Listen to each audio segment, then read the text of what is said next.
Hello and welcome to another special edition of Reality Check. I'm your host, Crystal Jordan. I'm here at the Rolling Out Studios in Atlanta, and today's conversation is all about betrayal in business. What happens when a business owner attempts to help another business owner and things go wrong?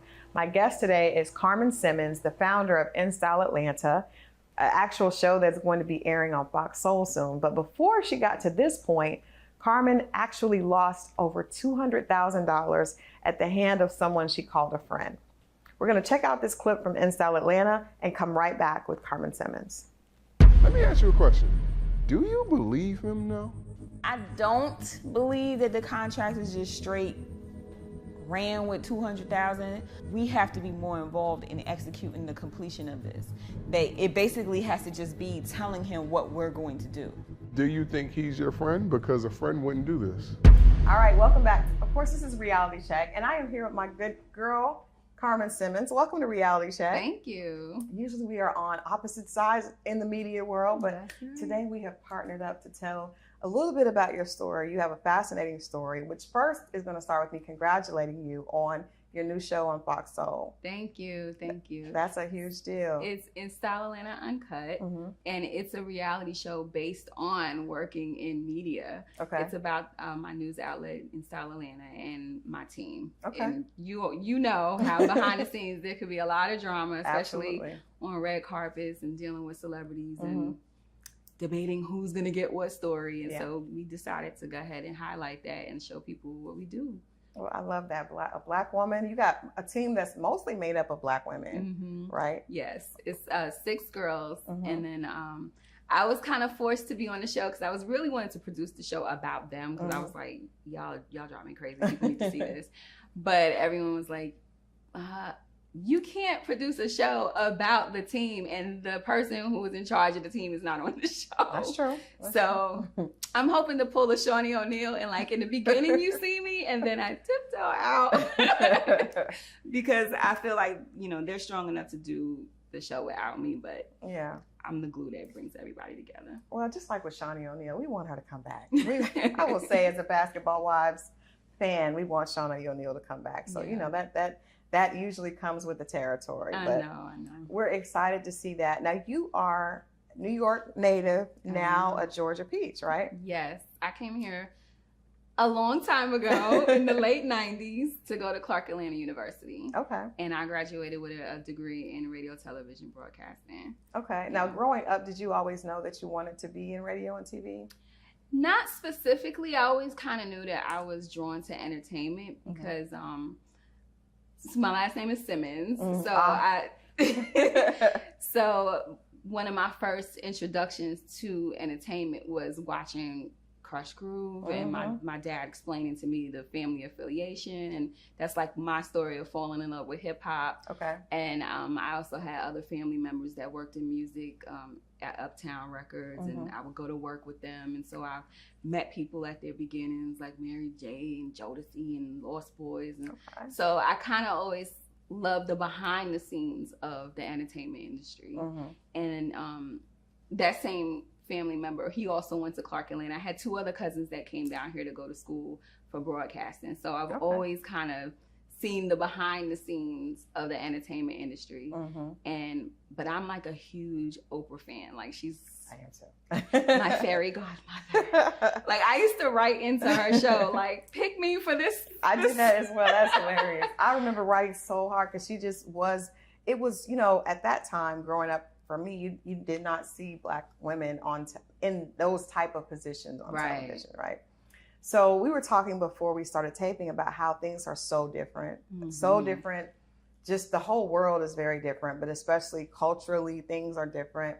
A few years ago with 2020 and the pandemic, we all started trying to really support Black-owned businesses and really being intentional, about that. But your story is a cautionary tale of, sometimes a Black business supporting another Black business goes terribly wrong. So before we get into that, let me hear a little bit about you growing up, because you grew up in Brooklyn. You obviously have this very authentic connection to hip hop, right? What was it like for you growing up in Brooklyn? I have a very traumatic story that thankfully I've been able to survive. But music and entertainment actually helped me get through some of the things that I went through. My mom contracted HIV sometime in the early 90s from my dad, who he was a drug addict, and she died in 1993 before him. And he followed a year and a half later in 95.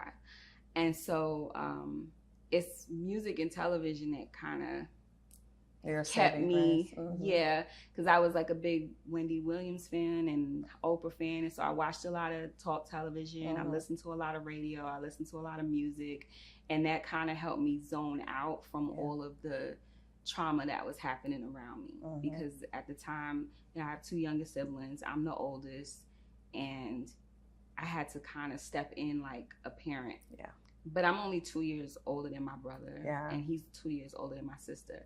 But I feel like they were looking towards me for direction, but I didn't have any direction. I grew up in a brownstone. I think a lot of people didn't think that things were as bad as they were, because like I was one of the only, out of all of my friends, I might have been like one of the only people that lived in a house. You know, it looked like it was nice. Everybody seemed like they were having a great time because my family members were involved in entertainment, and it just seemed like would be fun to be there. But it wasn't. So in order to like survive that, I had a lot of time in after school activities. I used to plan fashion shows. Sometimes I would go to work with one of my cousins who worked in the music business, and he would bring home the promos for all of the new artists. So they used to always cut like CDs with like their advanced copy of their album or their singles. And I would just stand in front of the radio listening to music super loud to kind of like drown out my thoughts and what was happening. But, you know, in the early 90s, HIV and AIDS was still new. And people didn't understand what to do. And so when my parents died, it was kind of like they tried to like wipe them out of our lives. Like my house was completely cleared out of anything that proved that they were there. You know, like they say that when you dealing with death, especially for children, you're supposed to keep things as close to normal as possible to help you cope.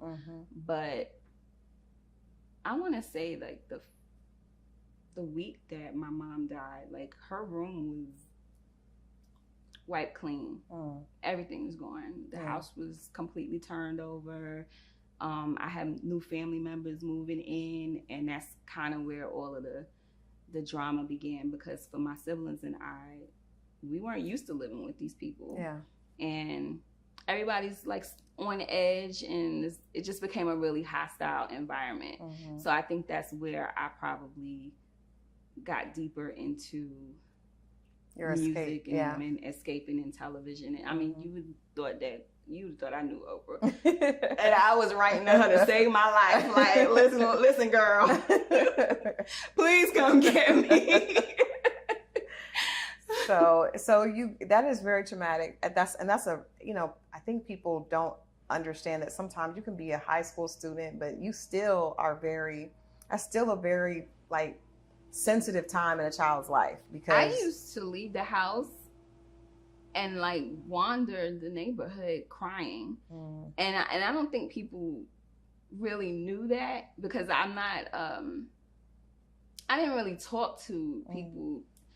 If you knew that, it's because you saw me. It's because you saw me.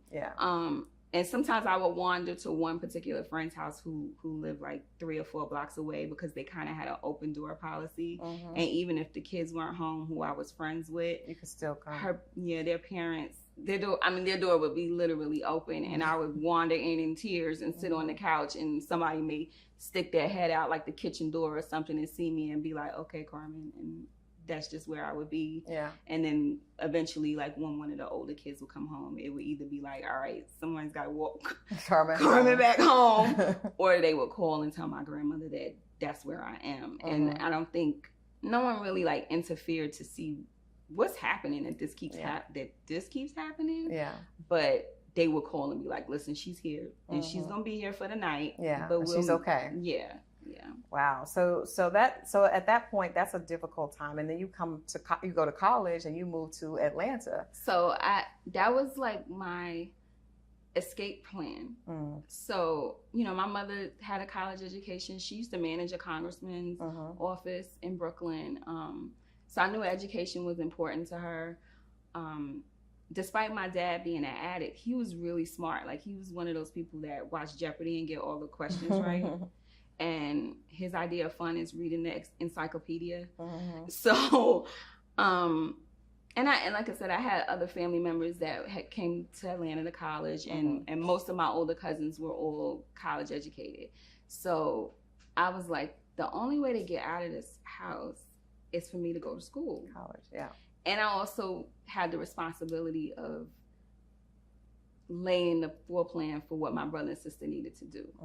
So, but I was also thinking, I gotta go. Yeah. So I tried to find the place that I knew I could go to without someone giving me, you know, problems about leaving, but was the furthest away. Furthest away. So I was accepted to Howard University, but I was like, not far enough. This is a 4-hour bus ride.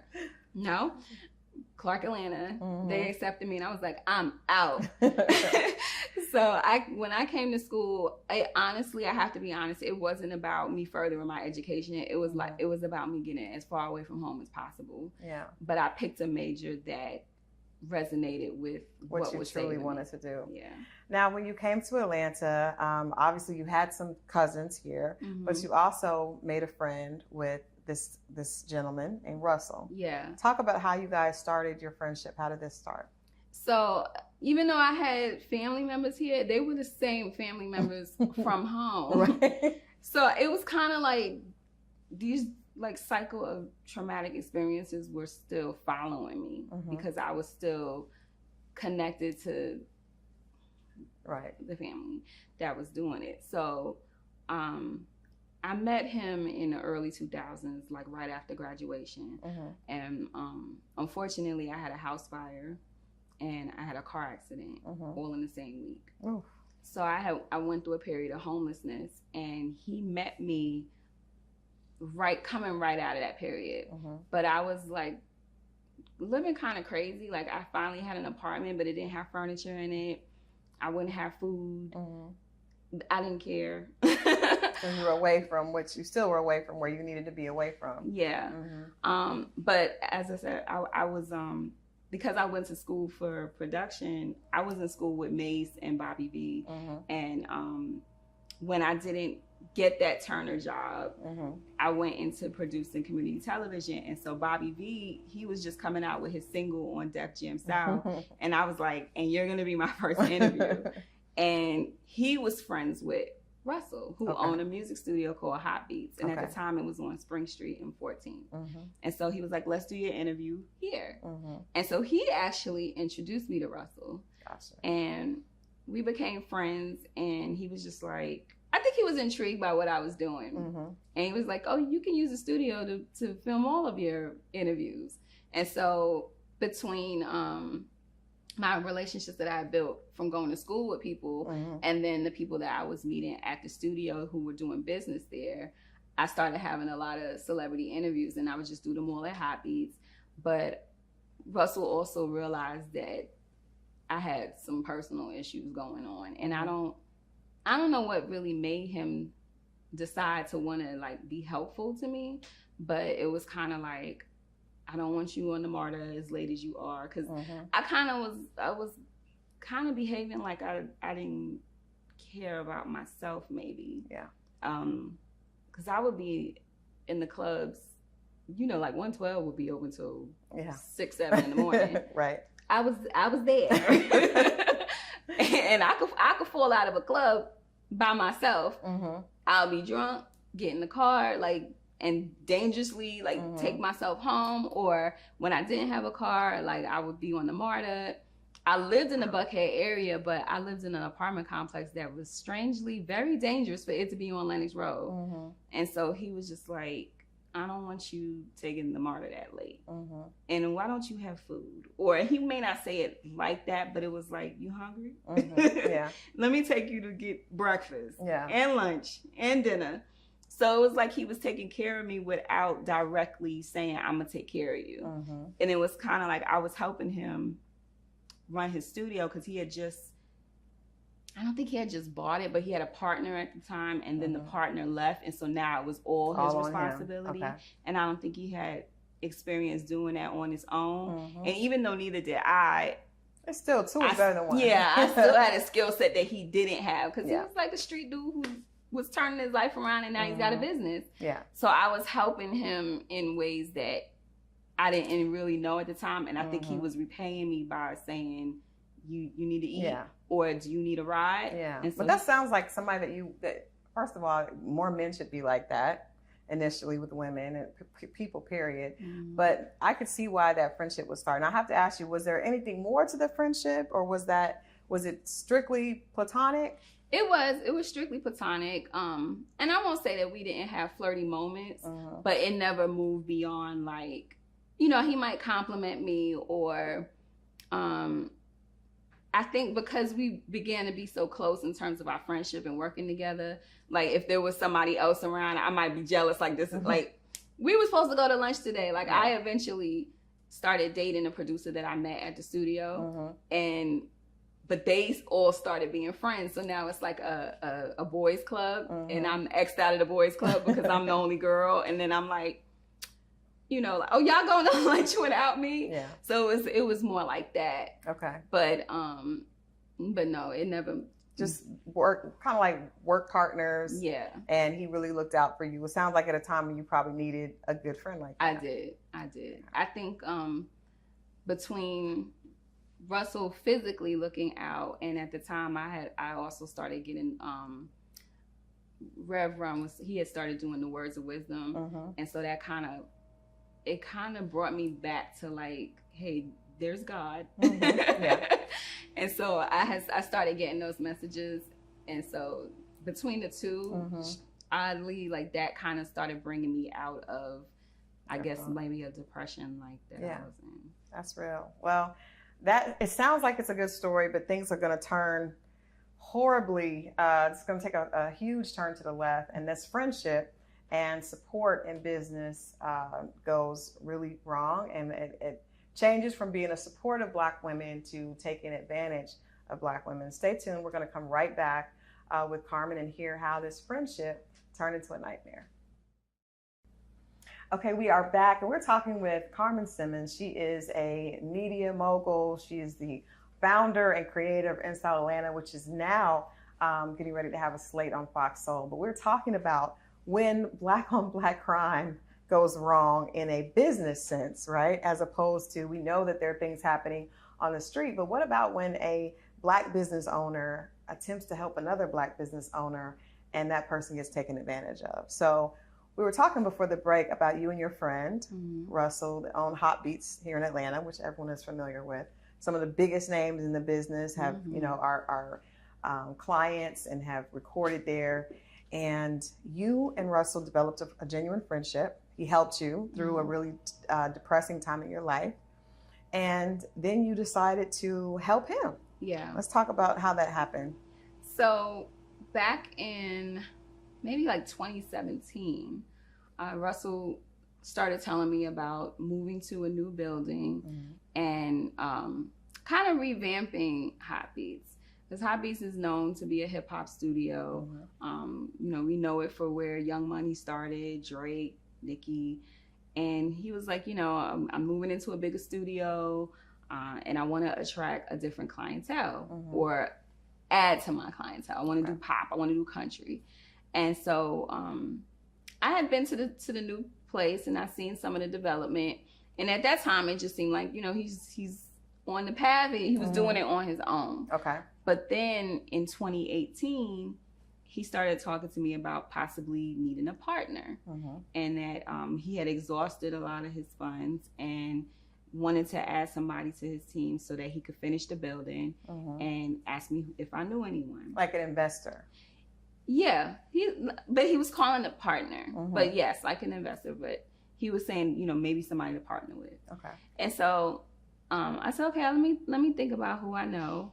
And I did ask a couple of people, but no one that I knew was in that industry and was like, I'm willing to do it. But I had happened to be in a position to help him myself, which made me feel good because I was like, he had helped me all these years ago in a way that quite possibly could have saved my life. Right. Because, you know, I'm roaming around the city at all times of night and not eating and not taking care of myself. Just being very depressed and needing some connection. Yeah, and he was that. So I was like, I haven't been able to find somebody to be partners with you, but I could be partners with you.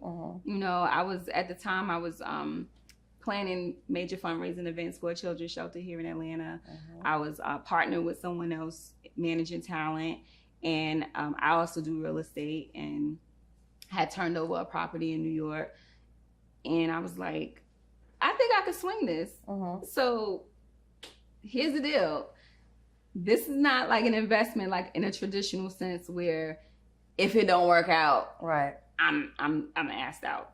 Forgive me for the language, but I was like, but if we can write a contract up where it's like, okay, we're partners for a certain amount of time, you're borrowing the money, and once the business opens, you're paying me back, and we don't have to be partners anymore. Like, I'm not looking to be in the music studio business, but I would like to help you if I can. So how much did he need?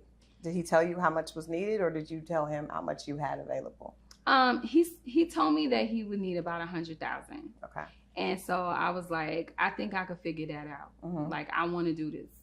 And so he was like, okay, well, I normally wouldn't like do this type of contract, but I know you don't want to be in the music business and you just kind of doing this as a favor.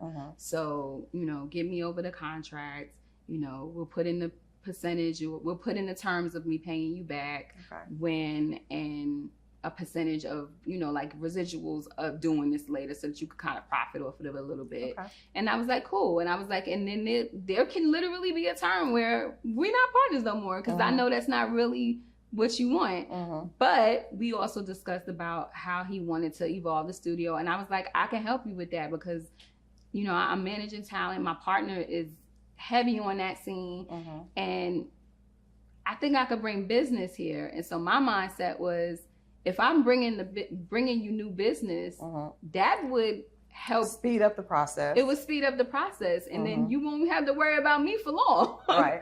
So that's how we went into it. So how much was it totally that you gave him, and then what was the length of the terms? Like, how long were you locked in before he started to pay you back? Before he was supposed to pay you back? So 2 years. And then I would have like a percentage for like maybe like another year or something after that. And then I was paying him every month. So it didn't take long for him to get all the money. And then because of the non-progress of the studio, I kind of stepped in to start talking to the contractors directly, like, what's going on. So how much did you loan him? Because I want to make sure we're clear about the finances, because that's where business goes wrong. How much did you give him totally that you guys have on paper before you started seeing, okay, something's going on? Before I started seeing the problem? Yeah. We were up to about 120. Okay. Yeah. Which was like 4 months in, something like that. Those are big checks. Yeah. Okay. And I was seeing the progress of the studio. You know, I was doing a lot of traveling to LA, so I wasn't necessarily hands-on, which we agreed that I wouldn't be. This is not my business. Right. But, you know, I was in LA doing as I promised and garnering relationships. So I had talked to people like Rodney Jerkins. You know Hot Beats. You know, I'm having meetings with Zach Katz over at BMG. At the time, he was the president. DaBaby wasn't signed yet. We were looking for a deal for DaBaby, and so he was willing to do his whole album over there. So I'm talking to major people.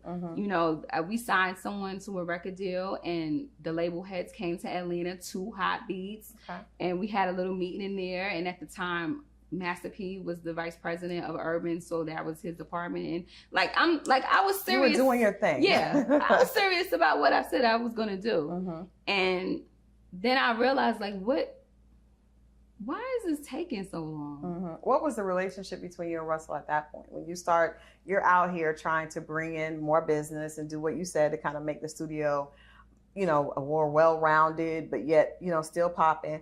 What is the conversation and the communication with the two of you like at that point? The communication got to the point where it was only me initiating conversation. And the tension was growing because we were also documenting this process. Right. You know, remember, I went to school for production, so I look at everything like a TV show. And I was like, and so we're going to do a show about Hot Beats. About Hot Beats. And so we actually went into production and we filmed the sizzle. And if you see the original sizzle, it's fun, it's light, you know, it's actually kind of funny. And that's when it was all good and everybody was happy. Yeah.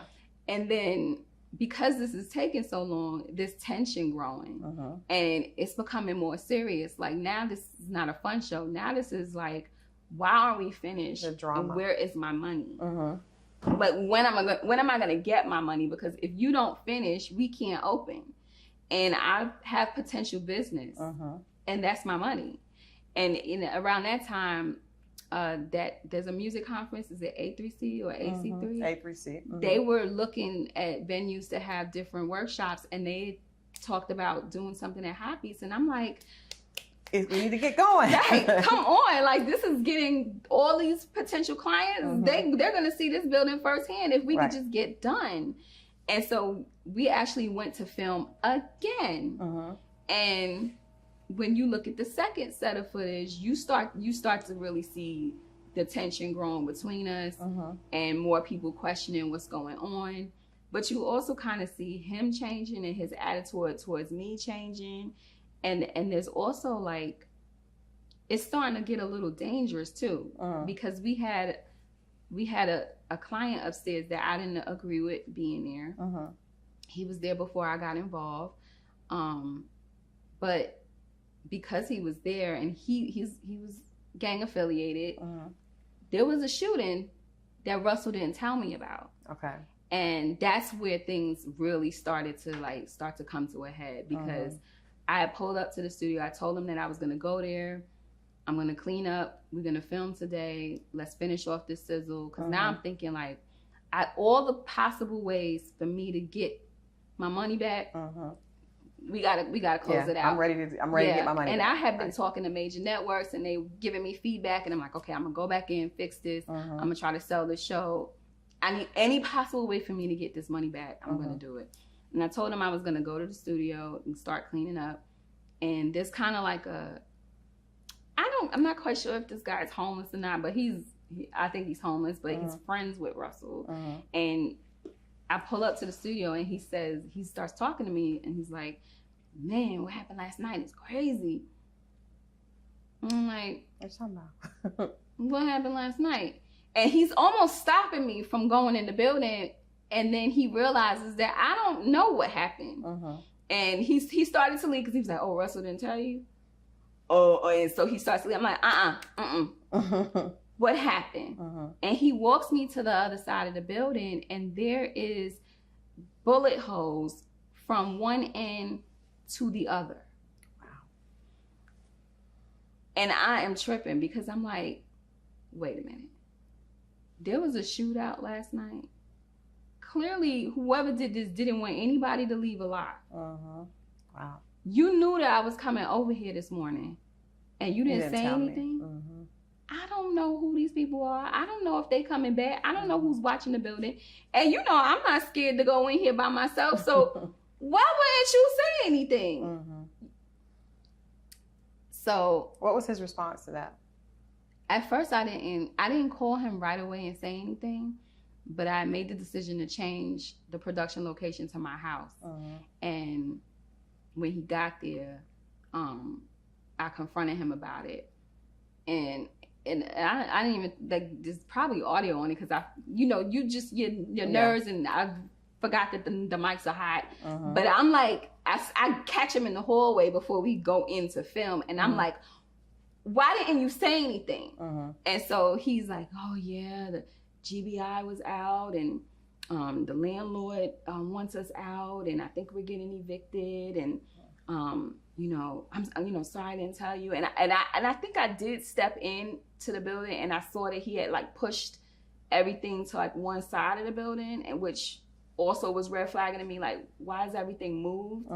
And so I'm just like, I told you that we shouldn't renew this lease with this guy. I told you that. And then he slips and tells me that this is the second time there was a shooting. And he just, this rapper just died. And I said to him before I got to that point, I said, is this person trouble? And he was like, not for me. And I'm like, okay, so why would you renew this again? Yeah. Like, and so that's when I knew, like, he's not being himself. He's not being transparent with me. Like, what the hell is going on? Right. So we go into film, and I asked him again, like, are you the reason why we're not opening? You're telling me that it's the contractors, like they just taking your money and walking away, which is my money. But you're not doing nothing about it, and that's totally not you. What's happening? And then I asked him if there's personal reasons, and he's just like, no, he's blaming it on the contractors, but he's saying that we're gonna finish, we're gonna figure it out, but it's not really convincing. It doesn't make sense. It's not convincing. At some point, you talked to the contractors yourself. I talked to the contractors myself because I realized that they didn't know that there was another partner. And I just needed to understand, like, why aren't we picking up the pace? Because the building is like maybe 80% done. All we need to do is like finish the floors, pad the walls, and put the equipment in. But why is this taking so long? And then I start to get the understanding, like, you guys aren't actually getting paid. And you may think that you have stake in this situation, which you cannot have, because he and I have a legally binding contract. And I purposely put in there that you could not bring in any partners. Smart. And if you did, you got to talk to me about it, because we've already signed off that there are no partners. Right. It's just the two of us right now. Yeah. But the more time is passing and the more that I'm kind of building a rapport with the contractors, it's revealed to me that there are other people that actually have given money for the opening of this building. Wow. So he received money from other people that are like street cast. There's no written no written contract. Right. And the crazy Brooklyn side of me who forgets that you're a woman. You don't be rolling up on right. But she does occasionally. And so I had actually pulled up to his house and confronted him about these other people, because at this point you are really playing with me. Like, first of all, our friendship is supposed to be tighter than this, right? And I'm finding out you lying to me, and I'm feeling taken advantage of. But there's a part of me that's still like, but it's my friend. This is my friend. He wouldn't do that. Yeah. So there's got to be a good reason. And I came to his house like unannounced. I'm outside already. Right. And I asked him about it, and he told me like, oh, you're the only one that I'm in contract with. Don't worry about everybody else. And I'm like, but I have to worry about everybody else, because I feel like you also putting my life in jeopardy, because I don't know about everybody else, but I think everybody else may know or can find out about me, and you taking money from people for a business that we are now joint ventured on. And the place just got shot up. And the place just got shot up. But he's just not being transparent about what's really going on and what are you doing with this money. And I still hadn't really directly said, like, why aren't you paying people? Because in my mind, I'm like, there's got to be a good reason for everything that he's doing, because why would he play me like this? So we're going to take a break, but so we got $120,000 just out there, no progress happening, and a partner that's becoming more and more elusive. And I think that's one of the issues, especially that women come into a lot. You're trying to help someone, being, trying to be helpful and a good friend, and having paperwork, because paperwork means you were smart, even though you were trying to help your friend. You were also being smart, and things still went wrong. Stay tuned. We're going to come back and hear what happens when Carmen had to pull up in a different way at the court and see what happened. What was Russell's response? Stay right there. We'll be right back. Okay, and we're back, and this is a Reality Check Expose with Carmen Simmons, and we're talking about when business deals go bad. So before we left at the break, you were sharing how you finally pulled up on Russell and confronted him. At what point did you realize, okay, my money, he's not going to give me my money, and this is not going to go the way that I thought it was going to go, so I'm going to have to reach out and do something different? I pulled up again. At Brooklyn is strong. I pulled up again, this time to the studio, because, the music industry in Atlanta is small. And I worked with enough people. I used to work for Hit Code, for LA Reid. I met a lot of people working in that position. My ex is a major music producer. So I knew a lot of people, and things get back to me. Yeah. And so I found out that someone else actually had the keys to the building. And I was like, what are you doing with the keys to the building? And so I met with that person. He explained to me what happened and how it was just a simple exchange of some money. Far less money than I had invested in this situation. But Russell had taken an envelope of cash from him and gave up the keys and gave up the business. And I pull up, someone told me that he was at Hot Beats, which is supposedly now no longer Hot Beats. And I pulled up, called him, he wasn't answering the phone. I called the new supposed owner and was like, are you here? He's like, no, why, what's up? And I was like, don't worry about it. Hit Russell again, because his car was outside. I'm like, I know you in here. So I sent another message and I said, are you inside? Because I'm about to be. And he came out with, he had a security guard and everything. Came outside and was just all like, kind of like moving fast, and like had a speaker in his hand, and started explaining to me that he was moving his stuff out of the building because the new owner had taken possession, and that there was nothing that he could do about it because we had gotten kicked out, and that we're just gonna find a new place.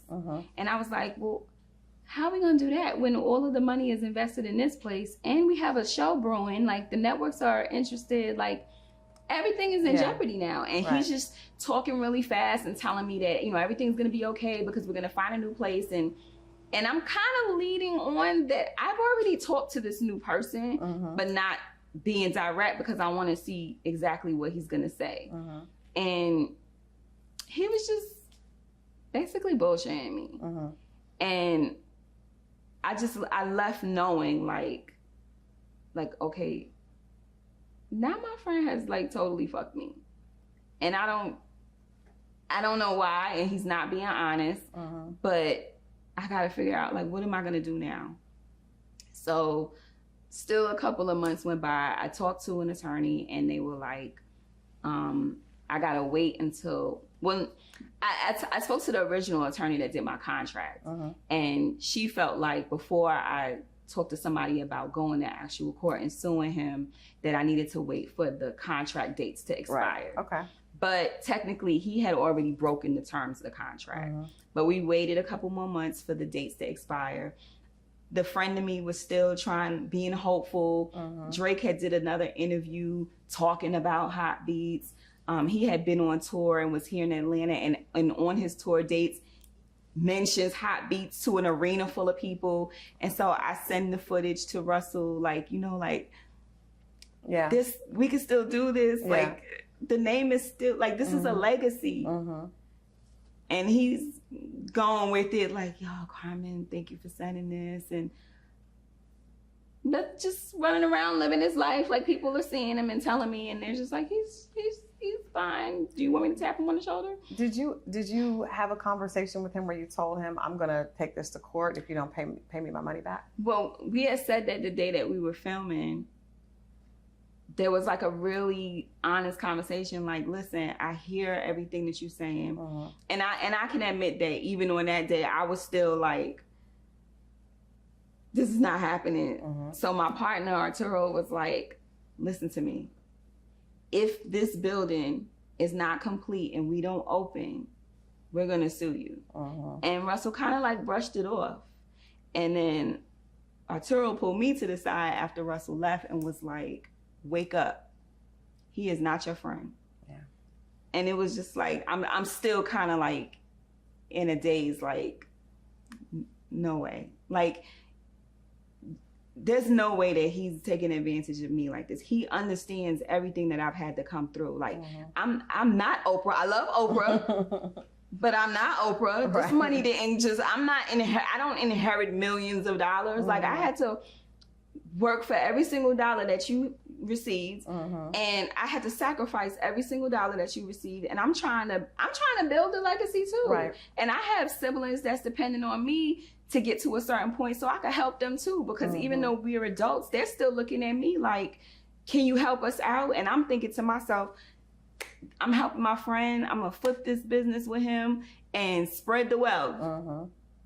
And this is not happening. Yeah.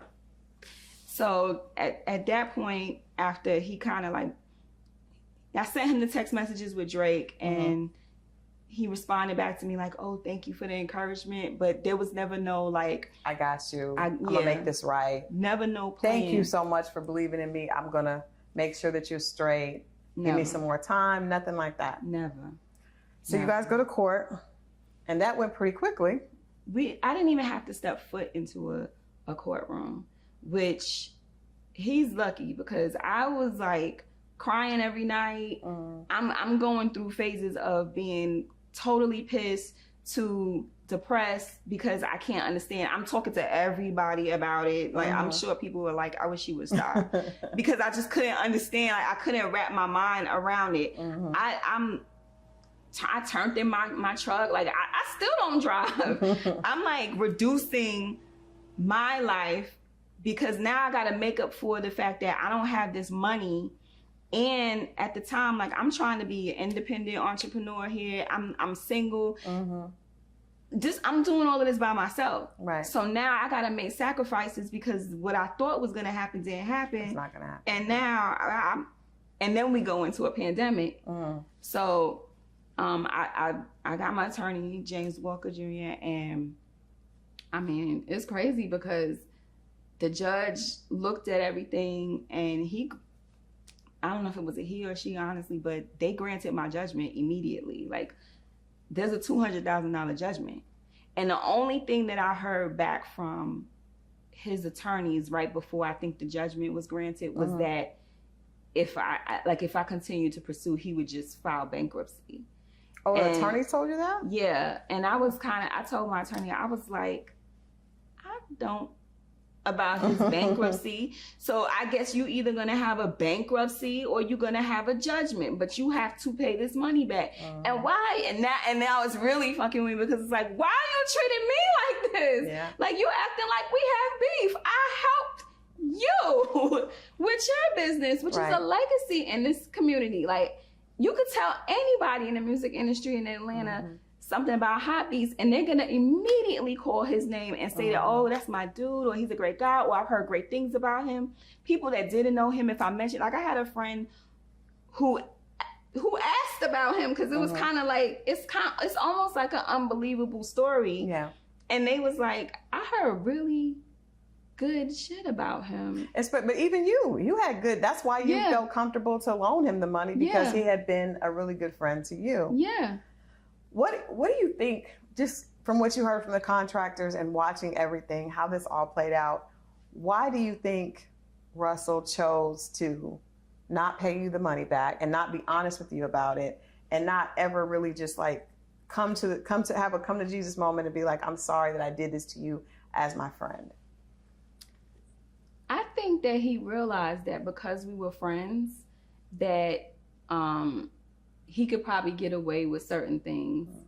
I will admit that I should have done more due diligence on why he needed to go the non-traditional route for the money. You know, this was a flourishing business with countless names who are major in this industry.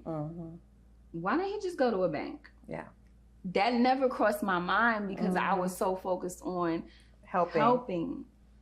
And I think that he was taking advantage of that. And I don't think that he thought that I would actually sue him for it. Right. That's a lot of money. Yeah. That's a lot of money. We're going to come back. We're going to take a break now. We're going to come back, and I'm going to ask Carmen what was her reality check from this situation, and see how she feels about helping other businesses. And is that something that we should do, or how do we practice due diligence when it's someone that you know that you have history with? We're going to get into all that when we come right back. Stay right there. This is Reality Check here at Rolling Out.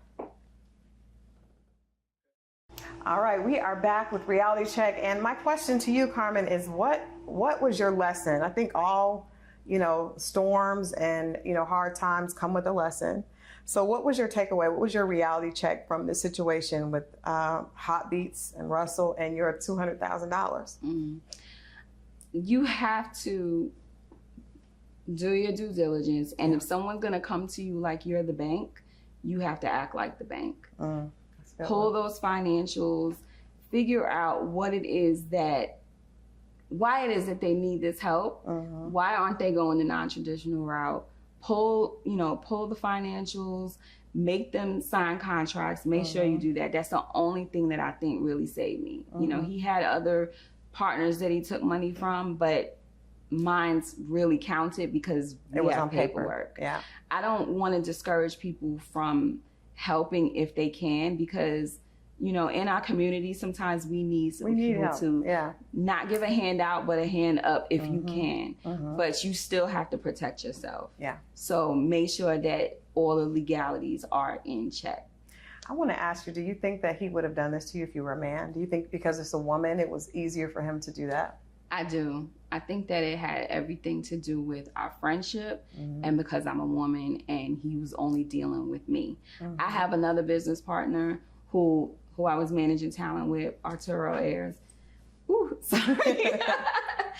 But he didn't have to deal with him with those conversations. Arturo would come with me to meetings, but he didn't interfere, because he also knew that there was a friendship between us that also was involved. But I will say that he did say to me, I'm not quite sure I understand this dynamic, but I'm gonna step out and just watch, and if you need me, let me know, because I know that there's a friendship involved here. But we do have to remember when we're dealing with business to sometimes you got to take out the friendship and handle your business. Absolutely. And I'm glad that I knew enough to say we need a paperwork contract. We need a paperwork contract. Well, it looks like, I think at the end of this, my takeaway is that you still are doing what you wanted to do.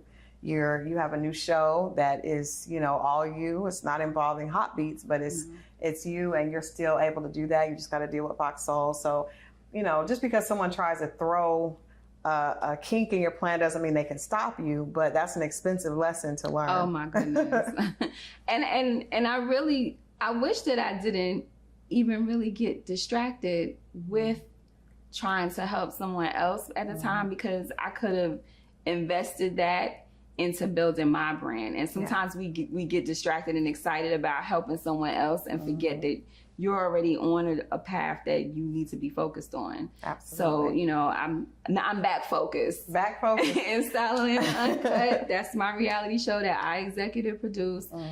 Thankfully, My former Hot Beats reality show partner, James DuBose, is at a new streaming platform, Fox Soul, and I told him about Install Atlanta Uncut, and he was like, get focused, get it together. And he gave me the opportunity to partner with them in the air.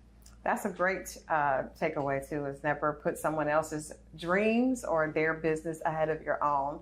So I want to thank you, Carmen, for coming in and sharing this story. Hopefully this story will be able to help someone else. I think there were great reality checks all through this story. Definitely friendship and business do not always mix, but if you are going to mix the two, make sure you focus on the business. Absolutely.